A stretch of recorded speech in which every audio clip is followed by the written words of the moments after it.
everybody, my name's Ed. Okay, so I'm going to do kind of a little bit of different video today.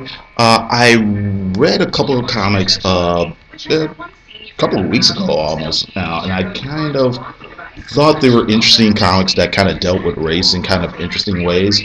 So I thought it might be kind of fun to kind of sort of compare and contrast them, or interesting. One thing is, I will say up front that there will be mild spoilers, so I'll try not to give too much away, but I do have to kind of like spoil a little bit of the stories just kind of discuss what I want to discuss. Okay, so basically, I wanted to talk about Strange Fruit by Mark Wade and J.G. Jones, and I also wanted to talk about Power Lines #1 and #2 by Jimmy Robinson. Okay, so let's start with Power Lines. Like I said, it's written and drawn by Jimmy Robinson. Actually, I think he does everything: created, written, illustrated, colored, and lettered by Jimmy Robinson.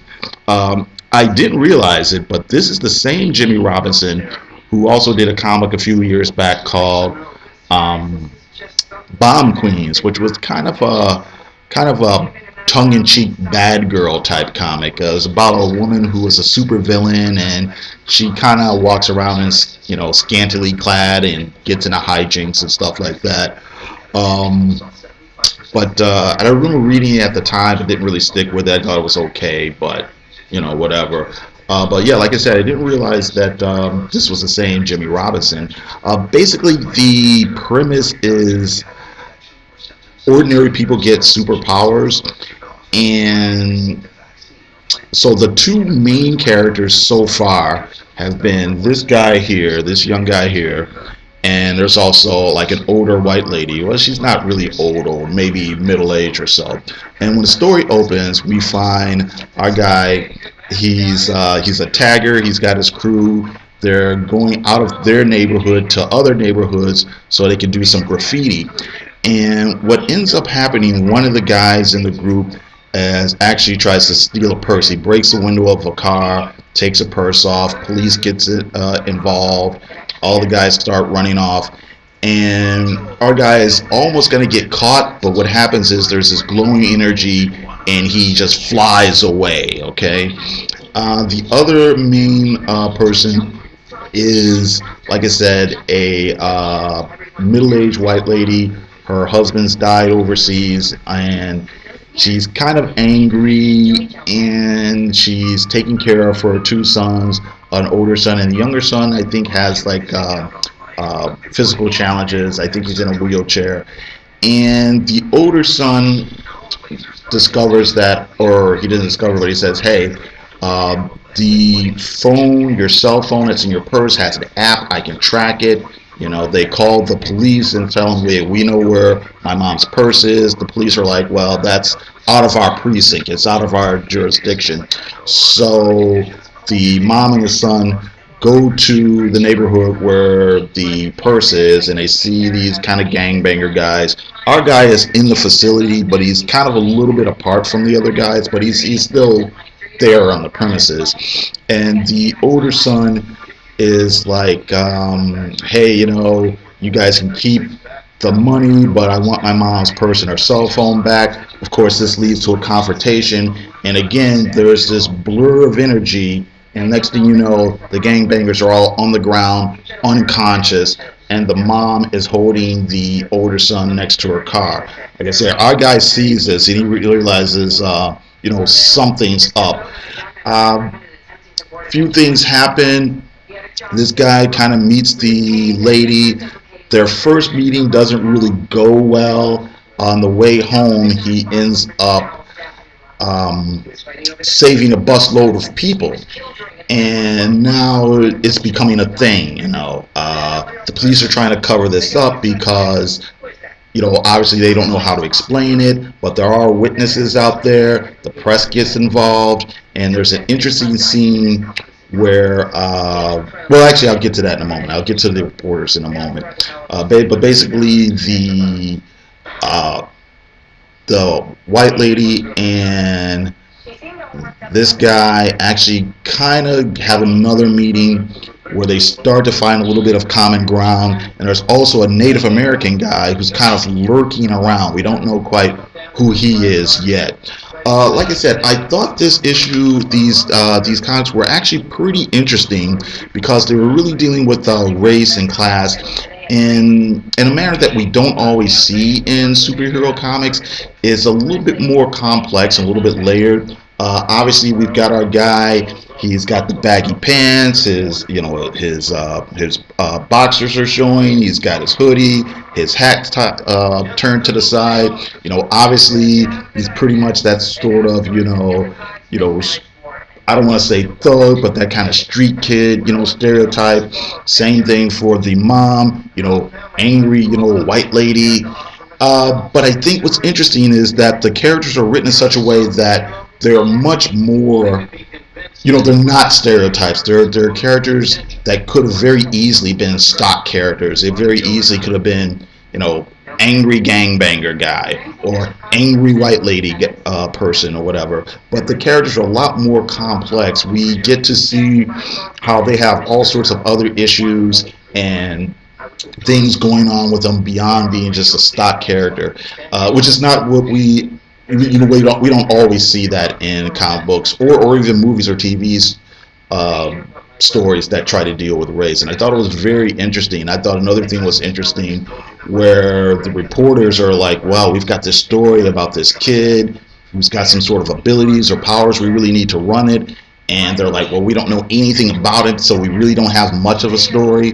And one of the reporters is like, well, yeah, let's just play up the race angle, knowing that they're trying to make something, I don't want to say something out of nothing, but since they don't have enough of the real story, they kind of just put this spin on it because they know it'll get ratings and attention.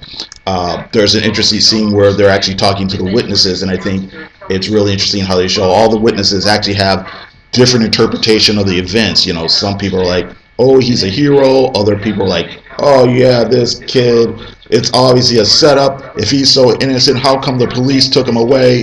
And that sort of thing. So like I said, I thought it was a very interesting, very nuanced look, at race in America so far. Like I said, it's not your typical. It's just not the typical good guys, bad guys. This person is this and this person's that. I think it's really interesting how we're getting a more, like I said, textured, layered, nuanced look at the subject. Contrast that with Strange Fruit, written by Mark Waid and J.G. Jones, and the artist by J.G. Jones. This comic book, in a way, it's a way slicker product in almost every way compared to Powerlines. Obviously, you've got these not these posters, but these covers here, these hard covers, or I should say, thick covers. That's what I'm trying to say. And the art so far on the covers kind of look like old propaganda posters, something you would have seen out of like the 30s or 40s. It's set in the deep South, like I said, during the 30s. And this guy is somebody who appears to be an alien. He's crashed down in the deep South. So far he hasn't spoken much or hasn't spoken at all.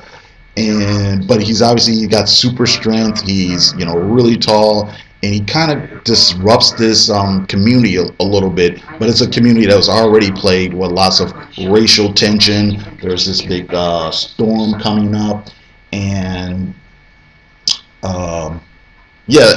people are worried about all the floods coming, the levee's gonna break, and like I said, his presence has kind of changed things a little bit, and it's all obviously going to build to a big climax.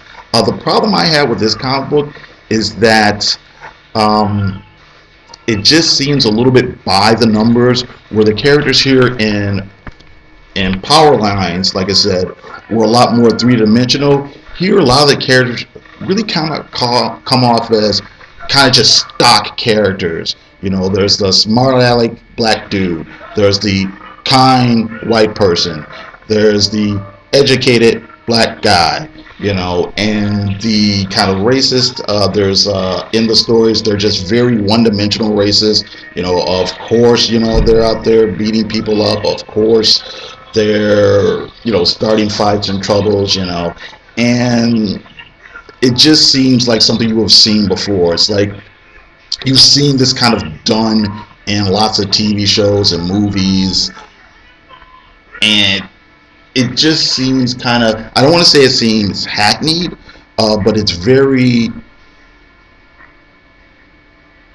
I don't know the word. Like I said, it just seems by the numbers almost. I think it's not a bad comic book though. I do think the level of craft actually brings it up a little bit. I mean, you have this really great painted art by Jones. The pacing is pretty decent. I mean, everything is really, you're kind of on the edge of your seat a bit. There's a lot of suspense. There's a lot of tension going on, and like I said, it's all building to a big climax. But like I said, as far as this, I guess that's where it is.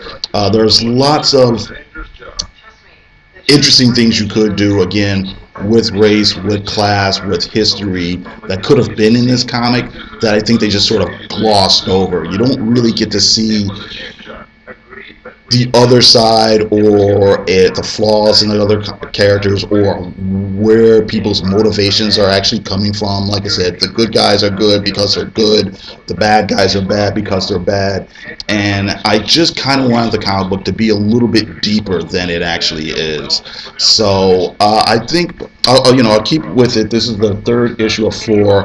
I'm sure they'll probably do more miniseries, depending on how well this does. But yeah, so that's pretty much it. Like I said, I thought it was a pretty interesting. I read them like almost back to back, and I just thought it'd be interesting to kind of look at how these two comics are, kind of differ in their approach to the same subject. Okay, so that's it. I gotta thank you very much for listening, and you have a great day.